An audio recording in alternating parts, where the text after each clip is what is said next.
পাহাড়িদের স্টাইলে আজকে সবজি সেদ্ধ করে তারপরে হচ্ছে তেঁতুল আর মরিচের চাটনি দিয়ে খেলাম। তো কোন কোন সবজি সেদ্ধ করে খেলাম, কেমন ছিল খাইতে, সেটার অথেন্টিক রিভিউ আপনাদের সাথে শেয়ার করতে চলেছি। পানির ভিতরে বেশ খানিকটা লবণ দিয়ে ওটা ফুটতে দিব।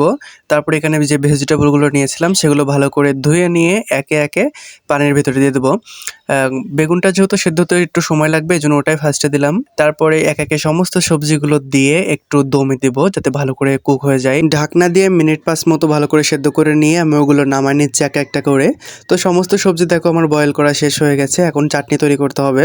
বেশ 5-6টা মতো মরিচ আমি সেদ্ধ করে নিয়েছিলাম। তো ওর ভিতরে অল্প একটুখানি লবণ দিয়ে বেশ খানিকটা তেঁতুল দিয়ে একটা চাটনি তৈরি করে নিচ্ছি, দেখতে পাচ্ছ।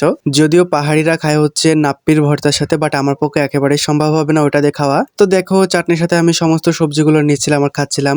এতগুলো সবজির ভিতরে বেগুনের টেস্টটা আমার কাছে মাশাআল্লাহ অনেক বেশি ভালো লাগছে। তাছাড়া একটা আমার কাছে তেমন একটা বেটার লাগেনি। এটা আমি ট্রাই করবো বলে অনেকদিন ধরে চেষ্টা করতেছি, বাট কাজের জন্য কোনোভাবে পারতেছিলাম না। বেগুন, পেঁয়াজকলি, পালং শাক, ফুলকপি সব কিন্তু এক একে ট্রাই করে ফেলেছি।